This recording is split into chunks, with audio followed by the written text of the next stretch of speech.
Olá, meus caros alunos do CPMG Nível das Neves, aqui é o professor Alisson Matutino de Souza, professor de Sociologia das segundas séries. Nós vamos continuar no segundo bimestre, ainda no eixo Sociedade e Sua Dinâmica, que é o eixo principal e o único do segundo bimestre, com as várias temáticas que nós estamos vendo. Primeiro nós vimos, como vocês lembram, a sociedade e o indivíduo, a comunidade e a sociedade, as suas diferenças. Depois vimos a relação dialética entre a sociedade e o indivíduo, mostrando como que há essa interação entre essas duas instâncias, mostrando que todo o processo histórico que sofremos ao longo da nossa história, da emancipação do indivíduo e como que o indivíduo, na sua particularidade, na sua individualidade, pode influenciar a sociedade, como, por outro lado, também a gente tem aí um processo de socialização em que nós somos conduzidos, digamos, a uma sociedade em que, de certa forma, nos formata em vários aspectos, nos limita e nos direciona. E hoje a gente vai se deter mais como que é esse processo de socialização, ou como que se dá essa socialização, digamos, entre a comunidade humana, podemos dizer, nesse sentido. Seguindo aí a nossa aula, então vamos ao conceito de processo de socialização ou de socialização para a gente entender melhor. Antes de adentrarmos propriamente no conceito, só quero lembrar de uma coisa que vocês já estão careca de saber, que a sociedade é uma construção humana. Nesse sentido, então, nós somos um produto de todo o meio social que nos envolve em termos de nos direcionar na nossa conduta, na nossa moral, nos nossos registros costumeiros, nas próprias regras que a sociedade nos impõe. Então, durante toda a vida a gente é socializado.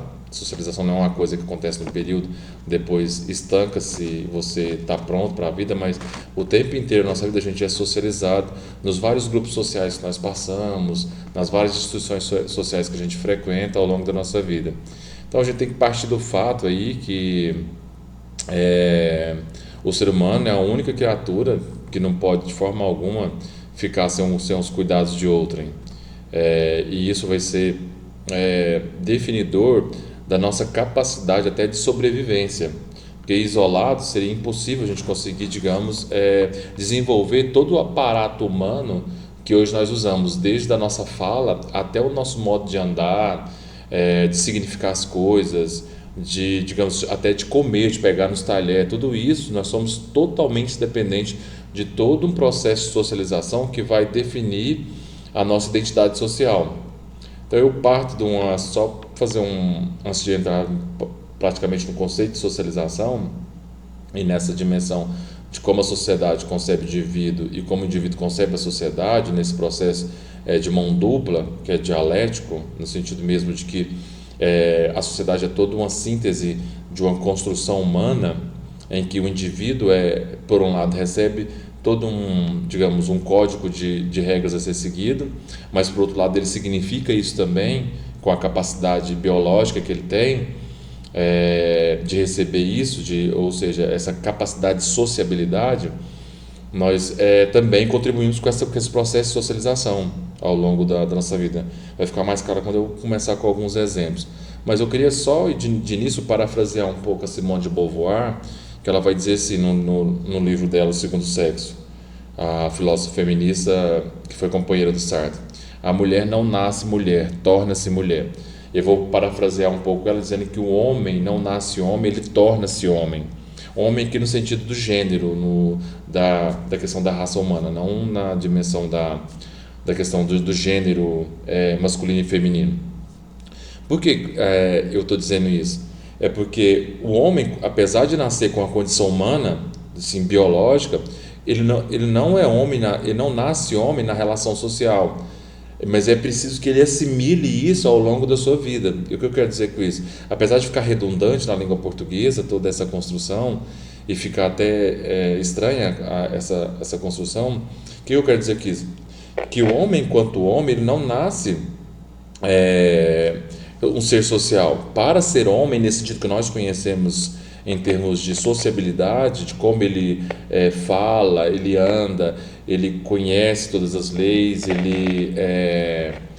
ele estabelece as relações sociais, isso tudo, digamos, é todo um processo de socialização que ele vai incorporar ao longo da sua vida com todas as regras, o que é estar diante de outro, o que é se portar, toda essa conjuntura que nós vivemos em termos de cultura, de regras sociais básicas, desde andar, comer, falar, até você, qual maneira você deve portar dentro de um colégio, a questão de normas, de respeito, até mesmo a capacidade cognitiva do homem, no seu sentido geral, seria impossível o homem conseguir toda essa questão cultural sozinho, isolado numa ilha. Ele jamais teria uma atitude humana, porque ele ia reproduzir as condições, digamos, do meio em que ele está. Aí voltando a essa ideia do conceito de socialização agora para ficar mais fixado. Então, o conceito de socialização, nessa dimensão de como o indivíduo concebe o social e o social, digamos, vai formatar o indivíduo,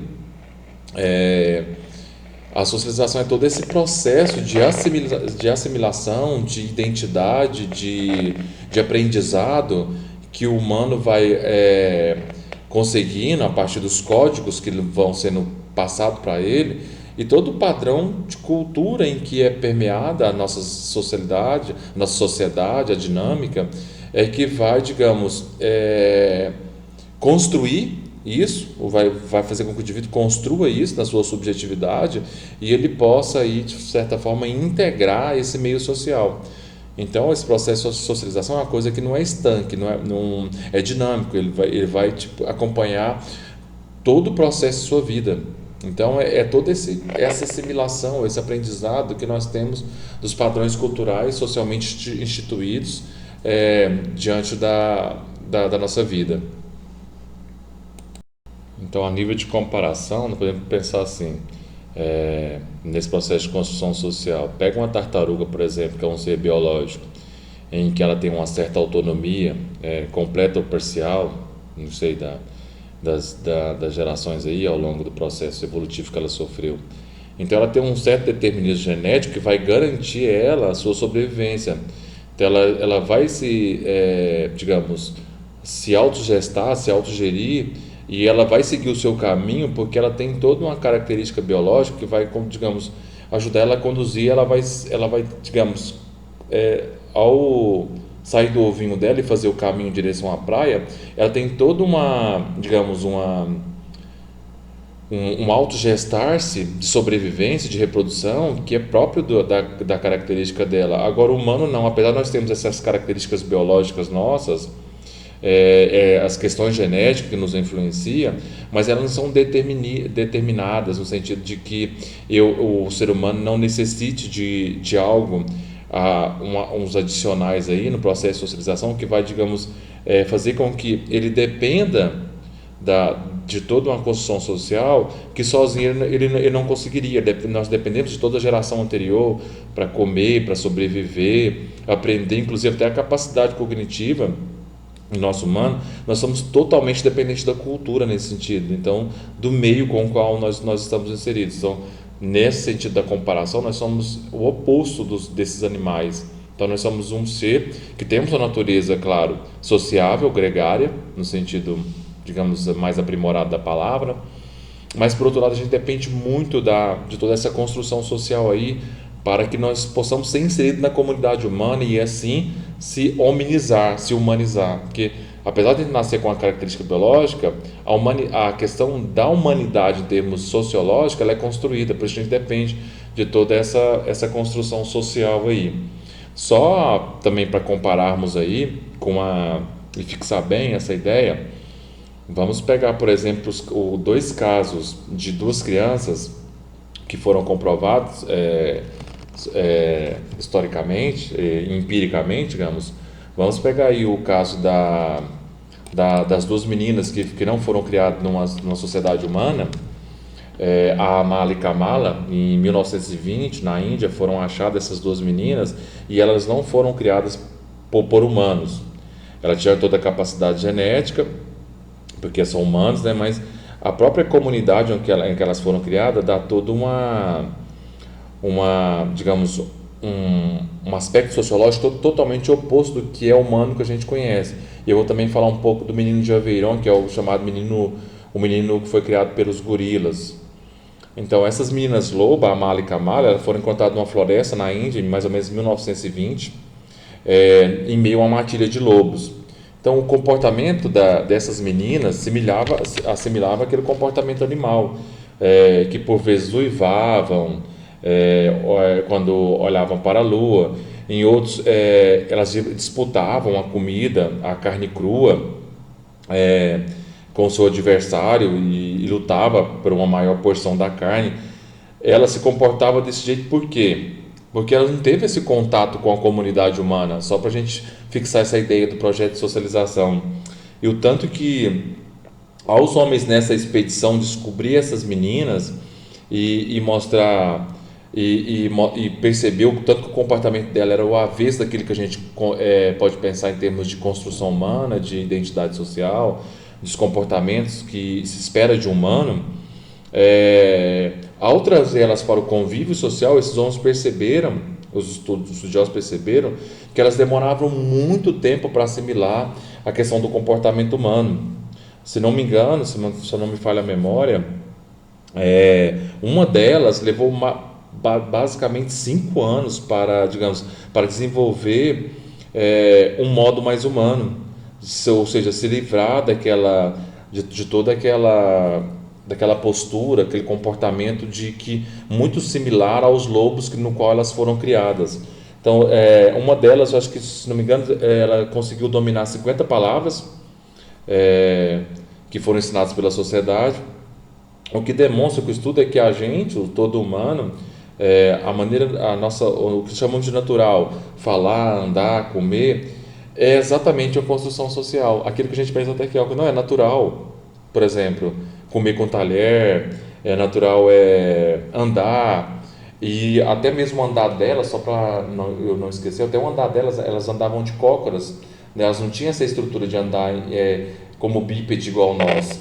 Então elas usavam as mãos como pata e a parte das pernas também. Então você percebe o tanto que a construção social, nesse exemplo da Mala e da Kamala, é muito forte para a gente estabelecer uma comparação da necessidade de pensar o homem não como um homem, naquela frase que eu disse para vocês, um homem não nasceu, mas ele torna-se homem. Tanto nós somos dependentes da sociedade para aprendermos e assimilarmos todo o código cultural, todo o código de regra, todo o código moral e todos os costumes necessários para nós nos tornarmos humanos. O menino lobo de Aveyron, ele foi criado por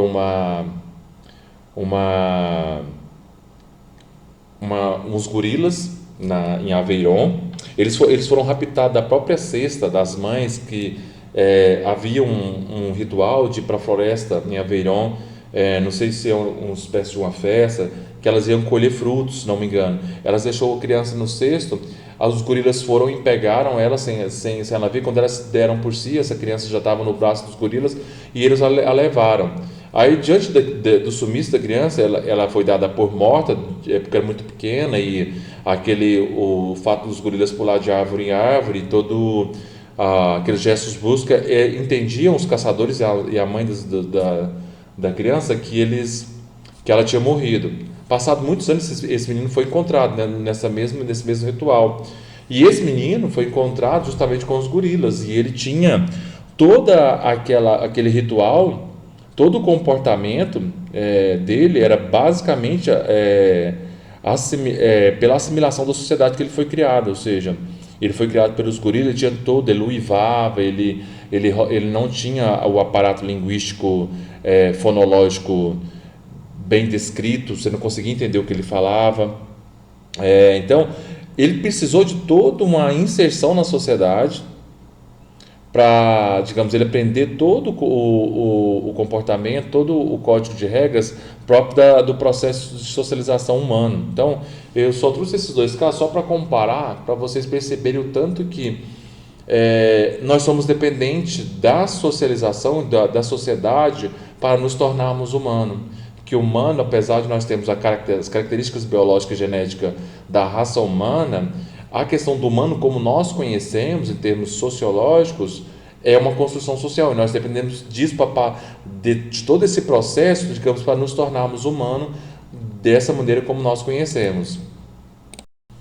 E vocês poderiam me questionar, mas professor, e o caso do Tarzan? Por que ele conseguiu, no caso, chegar àquele estágio de ser criado fora de uma comunidade humana e ele desenvolver toda uma cultura humana? Aquilo é impossível, aquilo é pura lenda, pessoal. É uma história muito mal contada, porque seria impossível o Tarzan, no caso, não ser criado por uma sociedade humana e ter uma comunidade humana e ter se desenvolvido totalmente como humano, até a capacidade cognitiva dele é irreal aquilo.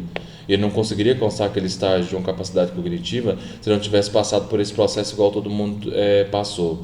Então, no caso, só seria verdade se caso ele tivesse passado um bom tempo com a comunidade humana, tivesse incorporado toda a postura humana, aí depois, se ele fosse inserido naquela comunidade onde ele foi criado, entre os animais, e pudesse falar com todos os animais, seria impossível também, que também é pura lenda, a gente percebe que ele é fictício, é fantasioso, aí sim ele poderia desenvolver as habilidades que ele desenvolveu e até mesmo a capacidade cognitiva em meio aos animais, e até mesmo aquela questão dele falar a língua dos outros animais é impossível. Aquilo é pura ficção, é uma história muito mal contada. É mais para, digamos, é mais da imaginação do criador do Tarzan e não é uma história real, dada essa impossibilidade de ele desenvolver tudo aquilo que ele desenvolveu em termos de característica humana em meio aos animais. Agora, é um segundo caso que eu queria discutir com vocês, caso não, um segundo conceito que está relacionado exatamente ao processo de socialização, é a questão da socialização ser histórica. Vou trazer para vocês uma obra aqui da Sagrada Família Canidiani, do Rafael Zanzi, um pintor renascentista, só para vocês entenderem essa dimensão da socialização.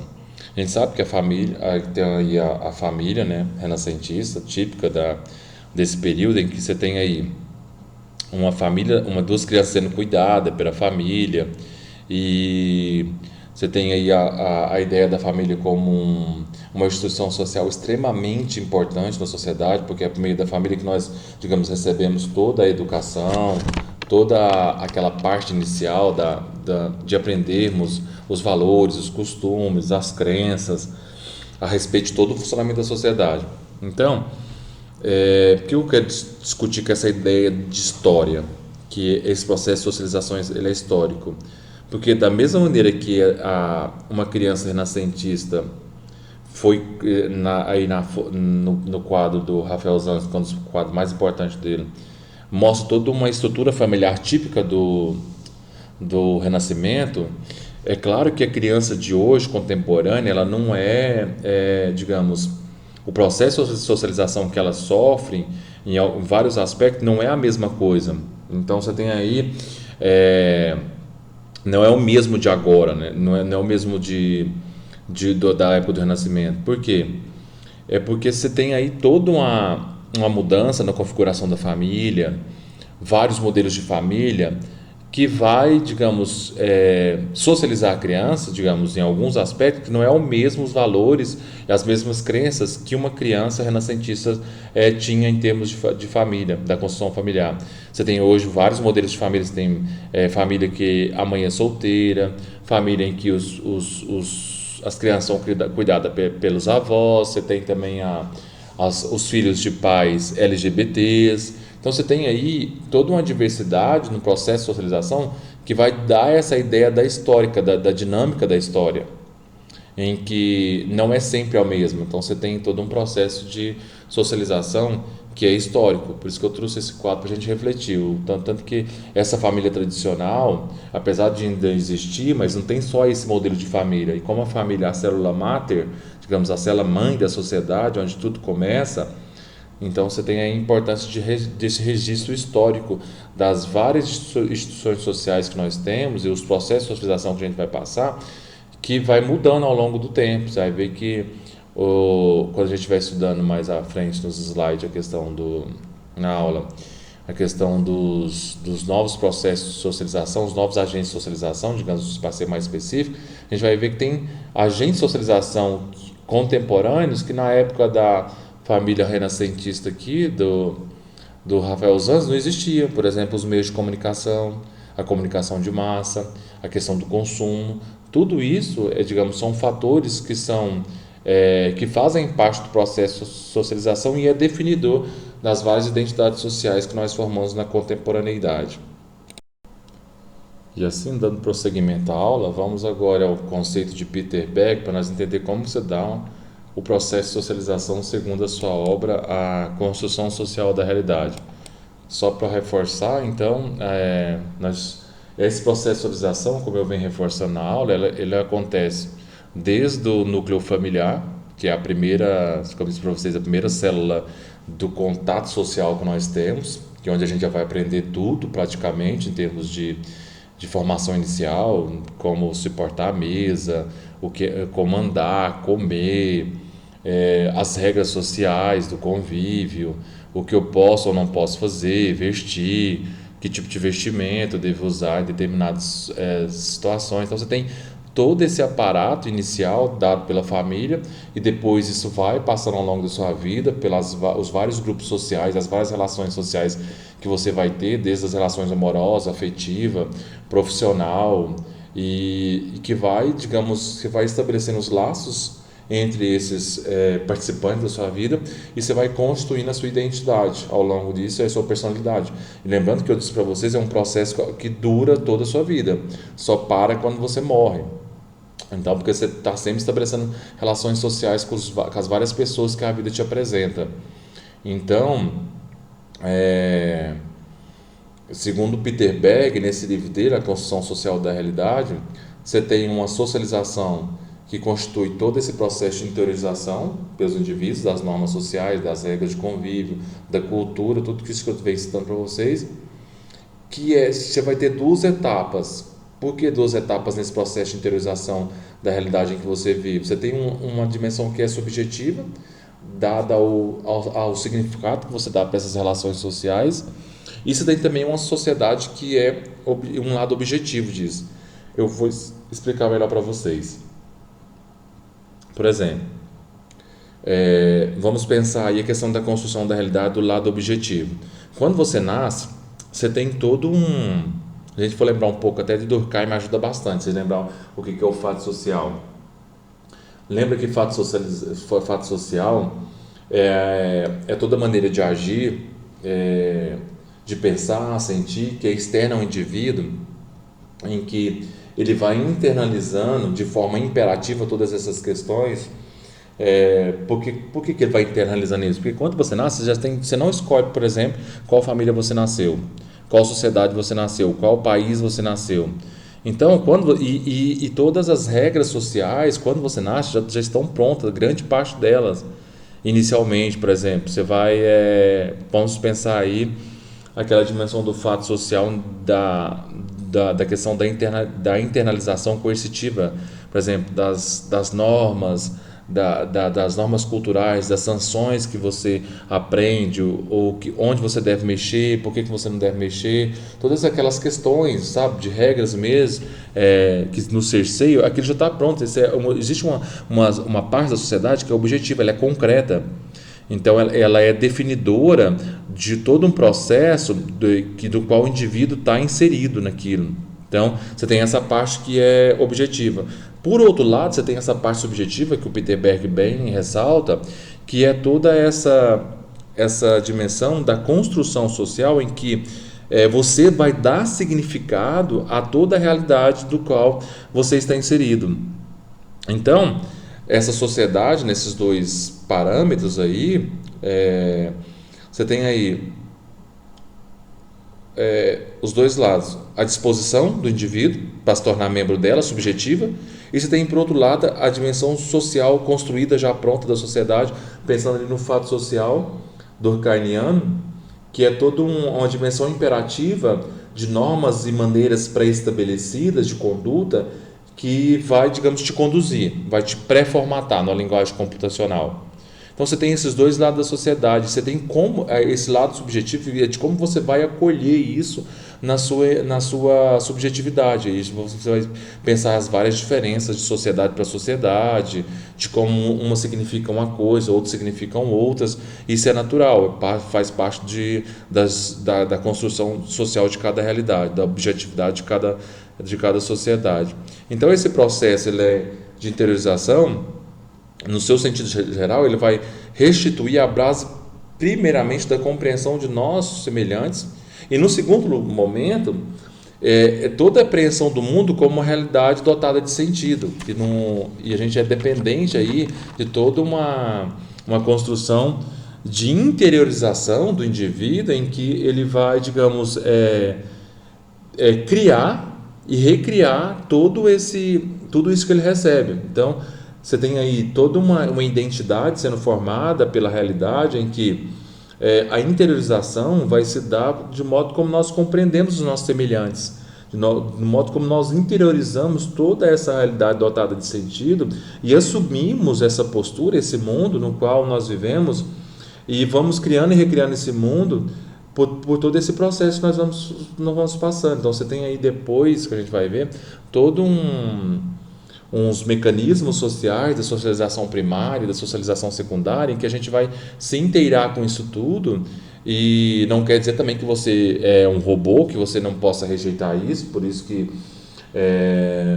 dependendo de como você rejeita essas sanções, de como você vai perfilar a sua vida, digamos, não seguindo essa conduta, tem toda uma série de punições, seja ela jurídica, econômica, política, em que pode aí, digamos, te cercear em algum momento, digamos, levando isso a um extremo. Mas tem coisas que você não precisa aceitar, não quer dizer que você seja robô. Estou dizendo assim que no processo geral acontece isso.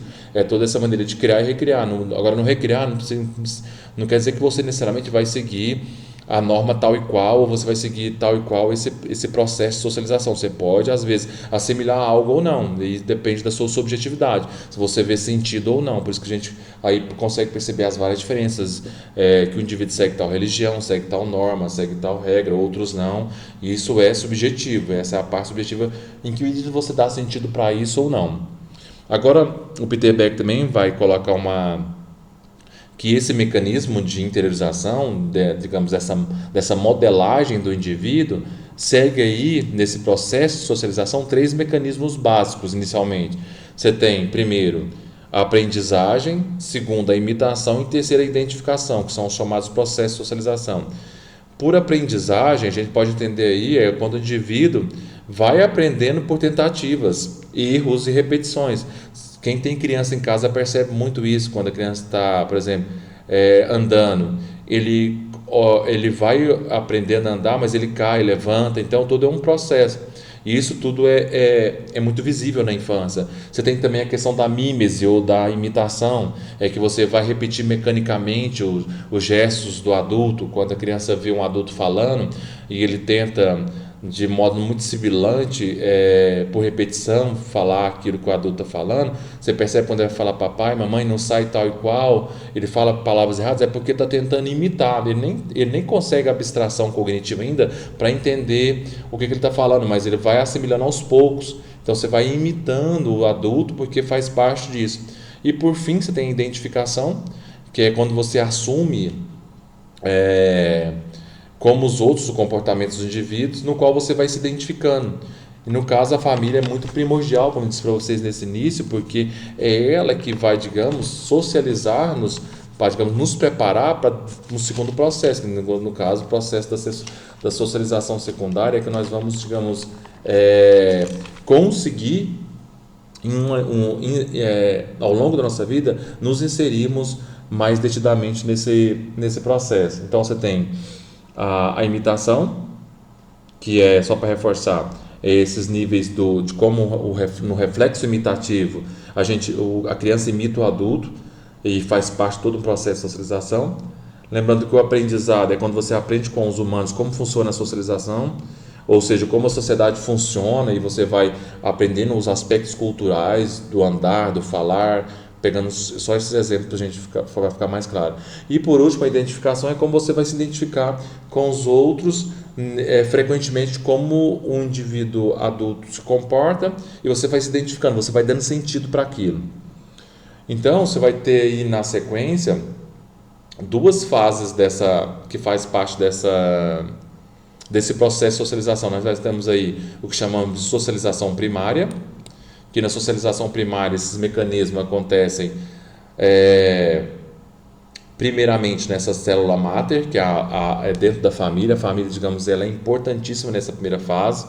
Aí, pensando na questão histórica, os vários tipos de família, não estou dizendo só a família, digamos, que nós conhecemos tradicional, não. Por quem você é criado? Pelo avô, pelo pai, pela mãe, por dois pais, por duas mães, as várias famílias que a gente conhece aí, em termos de instituição social. Ela tem esse caráter muito afetivo, de proximidade, de uma questão muito direta com a família, e esse caráter afetivo, ele acompanha a gente pelo resto da vida, porque a gente tem uma identificação muito forte ali, onde você está, digamos, formando, internalizando todas as experiências positivas e negativas, e isso, digamos, é constituidor do seu caráter, da sua personalidade. Por isso que a relação familiar é muito forte, e a instituição familiar, ao aprender ali basicamente todas as regras de convivência, interiorizar a linguagem, os modelos, os paradigmas sociais, comportamentais, ela tem esse caráter do vínculo afetivo muito forte. Então, na primeira infância, digamos, é na infância que ocorre, de certa forma, todas essas experiências fortes da nossa vida, em que nós vamos, digamos, constituindo o nosso comportamento, o nosso ser, tendo acesso à cultura, por todo aquele mecanismo que eu já citei para vocês, o mecanismo de identificação, de imitação, de aprendizagem. Então, a família é como que essa primeira instituição social, ou grupo social, a gente vai ver essa diferença ainda, em que esses registros comportamentais, imitativos, de aprendizagem, de imitação, vai se dar. Por isso que a família tem esse caráter importantíssimo na construção do indivíduo. Por isso que aquela criança criada fora do ambiente familiar, a menina a Mala e Kamala, criada pelos lobos, o menino de Aveyron, criado pelo gorila, eles não conseguiam, digamos, desenvolver tudo aquilo que nós desenvolvemos em termos de aparato social, que é o andar, o falar, o como se portar diante das situações. Isso tudo é a família que nos ensina inicialmente. Então, que fique bem claro, esse processo de socialização primária, ele é definidor do humano, daquela construção humana que eu bem falei para vocês, que o humano não nasce homem, ele torna-se homem. Então, só para fixar o conceito, a socialização primária é aquele processo que qualquer ser humano, para ser chamado de humano, ele precisa passar. Então, é porque lá na família a gente vai incorporar as regras de convivência. Essas regras de convivência são efetivamente transmitidas a nós pela instituição social inicialmente chamada família, e todo esse processo de socialização é feito através dessas principais instituições sociais que a gente conhece. A primeira é a família, depois nós podemos pensar na religião, escola, que vão perpetuar aí ao longo da nossa vida todo esse processo de socialização. Então, é ali onde cada indivíduo, dado esse vínculo das relações familiares em suas dimensões afetivas, é que vão impor-nos esse modelo comportamental que vai determinar o nosso ser no mundo. Então, fica mais evidente quando a gente estiver estudando em antropologia cultural, tanto que isso faz parte do conceito de cultura. Então, toda a incorporação de regras de convivência dado por essa célula máter, a célula mãe, que é a instituição da família, ela vai ser responsável pelos processos de socialização, em que nós vamos entender como as regras funcionam, como lidar com o nosso corpo, o que eu posso ou não posso tocar, até onde eu posso ir. Então, toda essa, digamos, esse processo, esse aparato, desse registro inicialmente feito pela célula máter, é definidor da nossa iniciação no mundo, né? Da nossa iniciação no processo de socialização. E em todos os aspectos ali básicos a gente já começa a aprender na família, que então, digamos que essa socialização primária, ela é, digamos, essencial para nos tornarmos humanos. Então, a aula já está bem extensa, já está com quase 34 minutos. Eu vou parar agora. Na próxima aula a gente vai continuar com socialização secundária e os outros conceitos, instituição social, e grupos sociais. Até a próxima aula.